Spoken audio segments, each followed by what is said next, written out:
ಚುನಾವಣಾ ಸಂದರ್ಭದಲ್ಲಿ ಹಿಂದುತ್ವದ ಬಗ್ಗೆ, ರೈತರ ಸಮಸ್ಯೆ ಬಗ್ಗೆ ಪ್ರಸ್ತಾಪ ಮಾಡಿಕೊಂಡು ನಾವು 108 ಸ್ಥಾನ ತನಕ ತಗೊಂಡೋಗಿದ್ವಿ.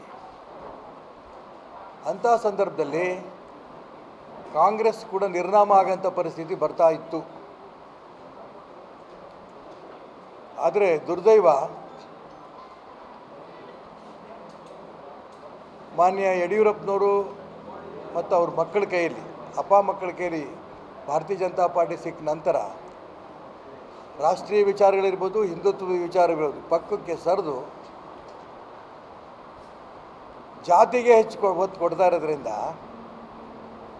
ಮತ್ತು ಸ್ವಾರ್ಥಕ್ಕೋಸ್ಕರ ತಮಗೆ ಬೇಕಾದವ್ರಿಗೋಸ್ಕರ ಟಿಕೆಟ್ ಕೊಡೋದು, ಬ್ಯಾಡದಿದ್ದವ್ರಿಗೆ ಪಕ್ಕಕ್ಕೆ ಸರಿಸೋದು ಮಾಡ್ತಾ ಇರೋದ್ರಿಂದ 108 ಅಸೆಂಬ್ಲಿಯಿಂದ ನಾವು 66 ಸೀಟಿಗೆ ಬಂದು ಇಳಿದಿದ್ದೇವೆ.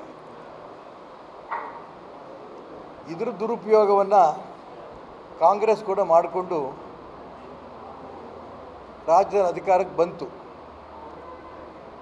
ಈಗ ಕಾಂಗ್ರೆಸ್ ಕೂಡ ಅದೇ ಜಾತಿ ರಾಜಕಾರಣ. ಯೋಗೇಶ್ ಮೇಕಪ್ ಮಾಡಿ ತಿಂಗಳಿಗೆ 2 ಲಕ್ಷದವರೆಗೆ ಸಂಪಾದಿಸ್ತಾರೆ. ನೀವು ಕೂಡ ಅವರಿಂದ ಕಲಿಬೇಕಾ?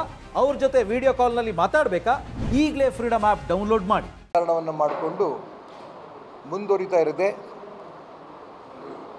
BJP JDS ಕೂಡ ಅದೇ ಜಾತಿ ರಾಜಕಾರಣವನ್ನು ಮಾಡ್ಕೊಂಡು ಮುಂದುವರಿತಾ ಇರೋಂಥ ಸಂದರ್ಭದಲ್ಲಿ ಅವರು ತಿದ್ದುಕೋಬೇಕು ಅನ್ನೋಂಥ ಉದ್ದೇಶದಿಂದ ರಾಜ್ಯದಲ್ಲಿ ರಾಜಕೀಯ ಶುದ್ಧೀಕರಣ ಆಗಬೇಕು, ರಾಷ್ಟ್ರೀಯ ವಿಚಾರಧಾರೆಗಳ ಬಗ್ಗೆ, ಹಿಂದುತ್ವದ ಬಗ್ಗೆ ಗಮನ ಹರಿಸಬೇಕು ಅನ್ನೋಂಥ ಉದ್ದೇಶದಿಂದನೇ ನಾನು ಇಲ್ಲಿ ಲೋಕಸಭಾ ಕ್ಷೇತ್ರದಲ್ಲಿ, ಶಿವಮೊಗ್ಗ ಲೋಕಸಭಾ ಕ್ಷೇತ್ರ ಸ್ಪರ್ಧೆ ಮಾಡಿರೋದು. ನನ್ನ ವಿಚಾರಕ್ಕೆ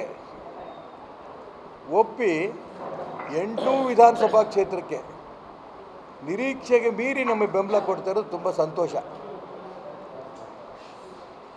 ಈ 8 ಲೋಕಸಭಾ ಕ್ಷೇತ್ರದಲ್ಲಿ ಯಾವುದೇ ಗ್ರಾಮಕ್ಕೆ ಹೋದರೂ ಕೂಡ ಆ ಗ್ರಾಮದ ಜನರು ಅವರಾಗೆ ಅವ್ರು ಬಂದು ನಾವು ನಿಮಗೆ ಬೆಂಬಲ ಕೊಡ್ತೇವೆ, ನೀವು ತೊಗೊಂಡಿರೋಂಥ ವಿಚಾರಗಳು, ನಿಮಗಾಗಿರೋಂಥ ಅನ್ಯಾಯ ಇರ್ಬೋದು, ಹಿಂದುತ್ವವಾದಿಗಳಾಗಿರೋಂಥ ಅನ್ಯಾಯ ಇರ್ಬೋದು, ಪಕ್ಷದಲ್ಲಿರೋಂಥ ಬದಲಾವಣೆ ಆಗಬೇಕು ಅಂತ ಅಪೇಕ್ಷೆಗಳಿರ್ಬೋದು, ಮತ್ತು ಮಕ್ಕಳ ಕೈ ಪಕ್ಷ ಸೇರೋದಿರ್ಬೋದು, ಇದೆಲ್ಲವನ್ನು ನಾವು ಗಮನಿಸಿದ್ದೇವೆ. ನಾವು 100ಕ್ಕೆ 100 ನಿಮ್ಮನ್ನು ಗೆಲ್ಲಿಸ್ತೇವೆ ಅನ್ನೋಂಥ ಮಾತಾಡ್ತಾ ಇರೋದು ನನಗೆ ತುಂಬ ಆತ್ಮವಿಶ್ವಾಸ ಬಂದಿದೆ.